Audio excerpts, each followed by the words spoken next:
Texas in the rearview mirror, and Willie and I are officially in New Mexico, the land of enchantment. And let me tell you, that nickname is going to earn its keep this week.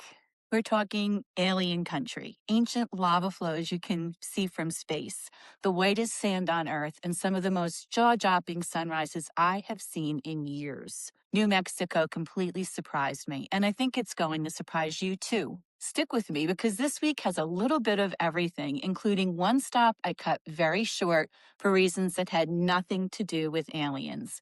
We'll get to that. First stop, Roswell, New Mexico, home of the most famous UFO incident in American history, the 1947 crash, the government cover-up theories, the alien museum that has been on my bucket list forever. I was genuinely excited.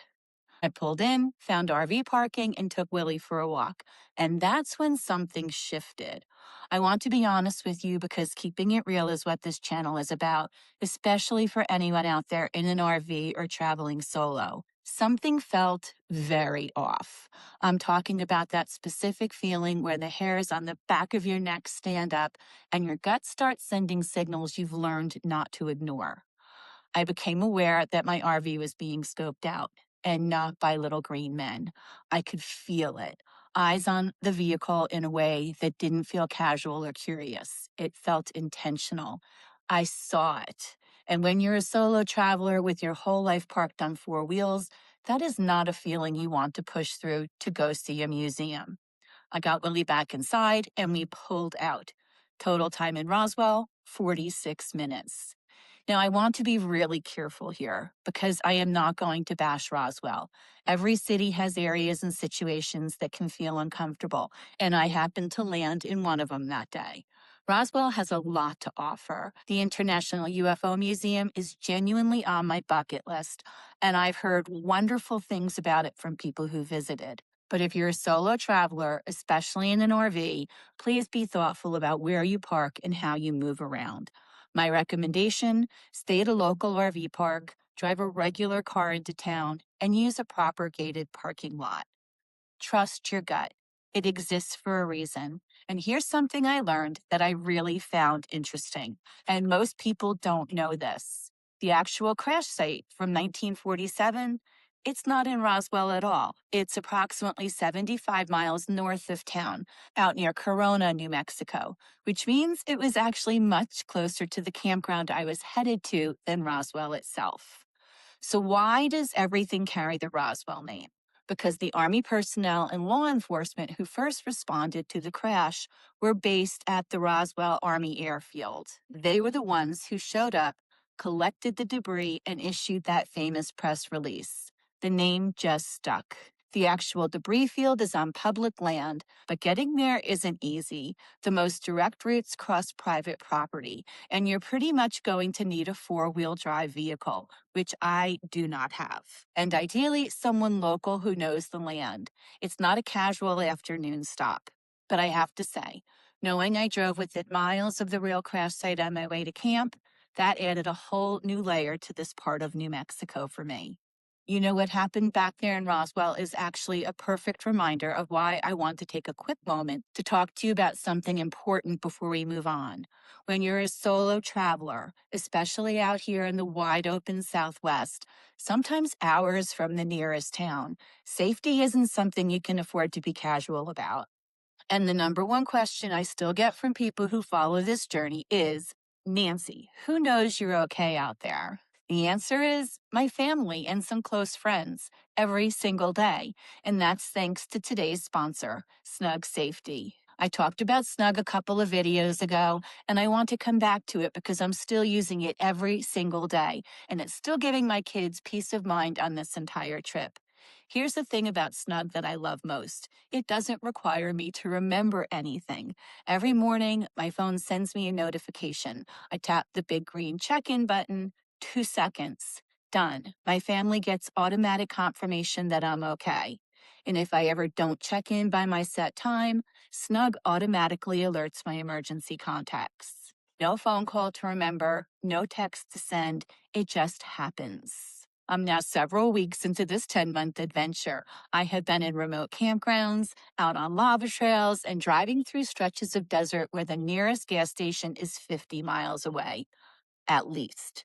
Every single morning, I tap that button, and somewhere back home, my kids breathe a little easier. And here's what still gets me: it's completely free. No subscription, no gadgets, no hidden fees. Just download it, spend about 90 seconds setting it up, and it works. Almost 30 million check ins have been completed through Snug. That's not a small number. That's a lot of families sleeping better at night. Whether you're a solo traveler like me, you live alone, or you have a parent or loved one who is independent but far away, please look into Snug. It's one of the simplest and most meaningful things I have done for my family on this trip. I'll leave a link in the description. Thank you so much to Snug Safety for sponsoring today's video and for helping keep Willie and me covered out here on the road. All right, back to the adventure, because after Roswell, the whole road got a lot better. Next, I passed through the village of Capitan. And if you grew up watching Saturday morning cartoons or were ever taught about wildfire prevention, this little town is going to hit you right in the nostalgia. Capitan is the birthplace of Smoky Bear, the real one, not the cartoon, the actual bear. Back in 1950, a wildfire swept through the Lincoln National Forest nearby. Firefighters found a black bear cub, badly burned, clinging to a charred tree. They nursed him back to health, named him Smoky, and he went on to become the living symbol of wildfire prevention for the U.S. Forest Service, a role he held for over 2 decades until he passed away in 1976.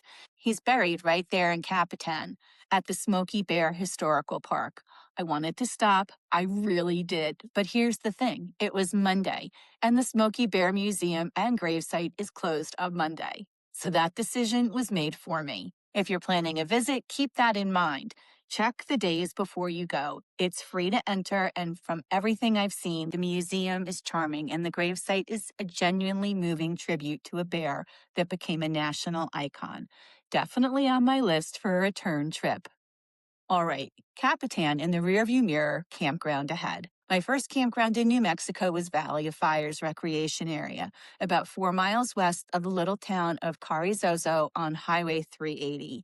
This is a BLM, Bureau of Land Management site, and if you have your National Park Senior Pass, listen up.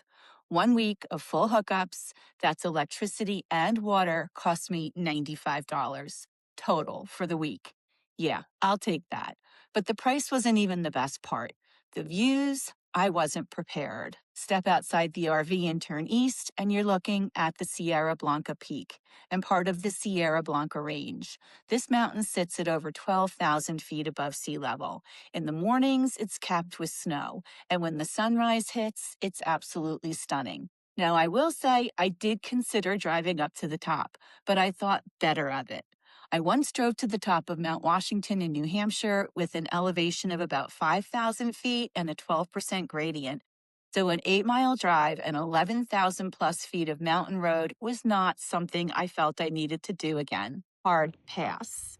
I was very happy to admire it from my camping chair. Turn to the west, and the entire landscape changes. You're looking out over one of the most extraordinary geological features in the continental United States, the Carrizozo Malpays, the lava flow.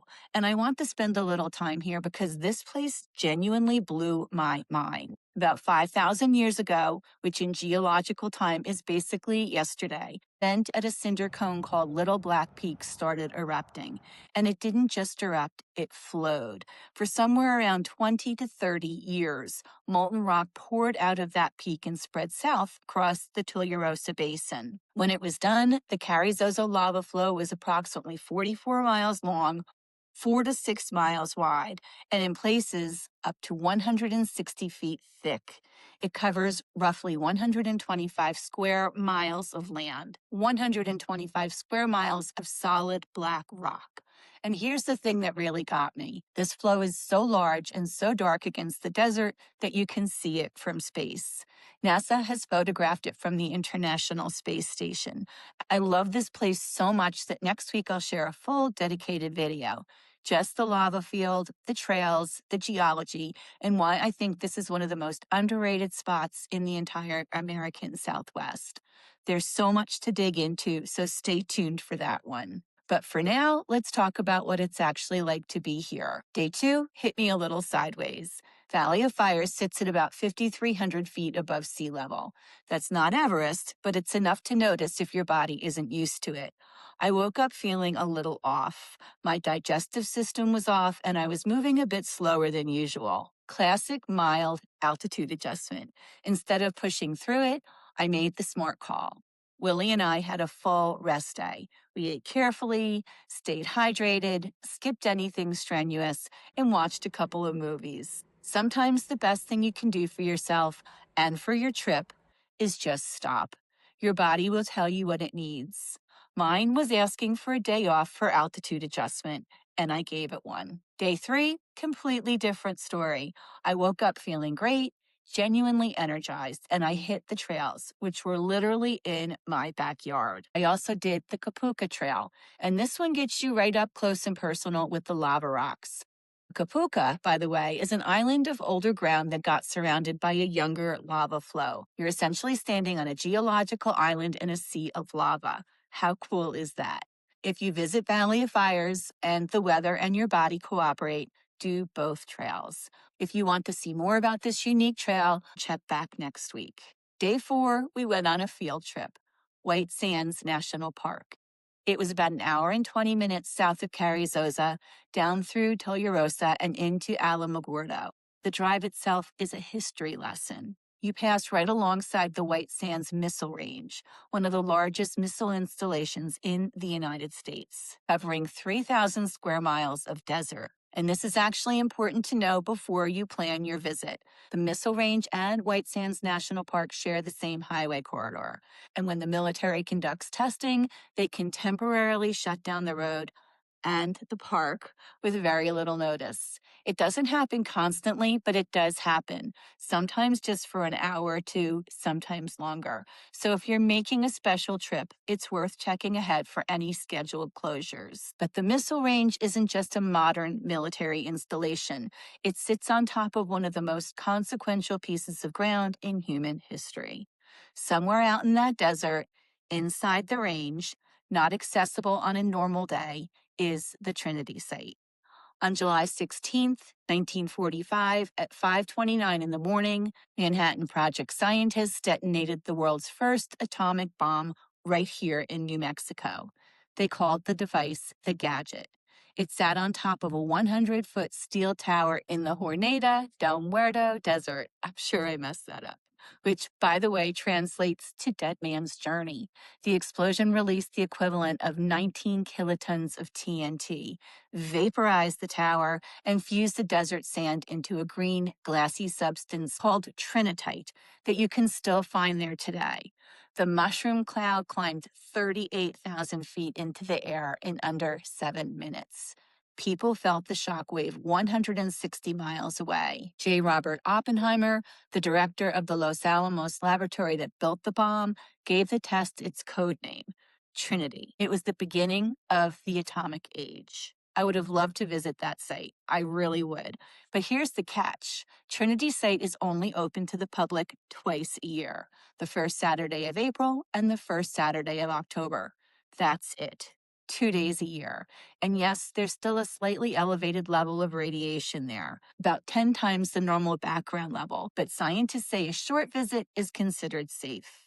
There's a ground zero marker made of black lava rock, the remains of the McDonald Ranch House where the plutonium core was assembled, and you can still see small pieces of trinitite in a protected enclosure. I missed both open days on this trip, but if you can time your visit to this part of New Mexico to one of those 2 Saturdays, it's absolutely on my radar for the future. That's a piece of history you can stand on. Back to the drive, watching the landscape shift from black lava and scrubby desert into this blinding white on the horizon. I wasn't ready for it. White Sands is the largest gypsum dune field in the world, covering 275 square miles of what looks like snow, but is actually gypsum crystals, the same stuff used to make drywall. And the reason it's here goes back millions of years to when the Permian Sea covered most of the American Southwest. When the sea retreated, massive gypsum deposits were left behind. Over time, tectonic shifts created the Tularosa Basin, and the gypsum washed down from the mountains. The water evaporated, the crystals formed, and the wind did the rest. The result is this otherworldly landscape that looks like it was airlifted in from another planet. And here's some great news for my fellow dog parents. White Sands is one of the most dog-friendly national parks in the country. Leash dogs are welcome almost everywhere in the park. The only place pups can't go is inside the visitor center and buildings. And the gypsum sand stays naturally cool, even in warm weather, which is fantastic for sensitive paws. Willie was absolutely fascinated, watching him walk on white sand for the first time, sniffing everything, trying to figure out what this new world was, made the whole trip worth it. I had wanted to hike the Dune Life Nature Trail and the Interdune Boardwalk, but the boardwalk was closed that day. And I have to say, the way the park handled the closure was actually kind of impressive. They had bulldozed sand right in front of the entrance to the closed sections, like the dunes themselves had reclaimed the path. Which, I mean, that's exactly what they do. The dunes at White Sands are constantly shifting. The wind moves them. The road crews manage them. It's an ongoing conversation between humans and the landscape usually wins. We drove the full 8-mile dunes drive, pulled over at a few spots, walked out on the dunes, and I just stood there for a while. There are moments in this life on the road where you stop trying to document everything and you just breathe it in. That was one of those moments. If you go, and you should, bring plenty of water for yourself and your dog. There's almost no shade. And if you want to have some fun, grab a sled at the visitor center gift shop. Yes, you can go sledding on the sand. Willie watched me contemplate it and gave me a look that said, "Don't embarrass us." Day 5 was a working day, getting videos edited, caught up on the week's content, and a little admin. But even on a work day, when you're camped right next to one of the most extraordinary lava flows on the planet, it feels silly not to take advantage. So I did another hike through the lava field. I could have hiked it every single day. There's something about being out there in all that geological history. 5,000 years of silence frozen in black rock. That puts everything into perspective. Day 6, Three Rivers Petroglyph Site. And I'll be honest with you, I woke up that morning and I really did not feel like going. I was comfortable, the lava field was right there, and part of me just wanted another slow day. I went anyway, and I'm so glad I did. Three Rivers is a Bureau of Land Management site about 30 miles south of the Valley of Fires on the eastern slope of the Sierra Blanca Range. It holds more than 21,000 individual rock carvings etched into basalt boulders by the Hornada Mongolan people, somewhere between 900 and 1400 AD. 21,000 individual carvings spread across a rocky hilltop overlooking the entire Tularosa Basin. The hike is moderate. It was a great way to get my body moving and keep breaking in my new hiking shoes. And the views from the top are absolutely stunning. You can see for miles in every direction. Lava fields, mountains, desert, all of it laid out before you. But here's the thing that really got me. And I don't think I would have noticed this if I hadn't hiked all the way to the top. The petroglyphs at the bottom of the hill, they're simple, basic shapes, rough outlines, not a lot of detail. But the further up you climb, the more intricate and detailed the carvings become. By the time you reach the top, you're looking at incredibly precise, complex images. Some kind of animal, maybe a ram with arrows in it. Animals, figures, symbols carved with real skill and intention. And I couldn't help thinking, the ones at the bottom look like they were done by kids. The ones at the top, those were done by the adventurous ones, the ones willing to climb. Ancient graffiti, 1,000 years old, and it still tells you everything you need to know about human nature. The adventurous ones always climb higher, and they always leave their mark. It was one of those moments on this trip where history just reached out and grabbed me. I highly recommend that you don't skip it. Day 7 was pack-up day, the bittersweet one. I took one last walk to the edge of the lava field before breaking camp, just Willie and me. The sun was coming up behind Sierra Blanca, painting the whole eastern sky in orange and pink. The lava was turning from black to almost purple in the early light, and I didn't want to leave. But that's the beauty of this life. The next chapter is already waiting, and I have 2 national monument areas in that region I'm planning to explore. More history, more geology, more New Mexico magic.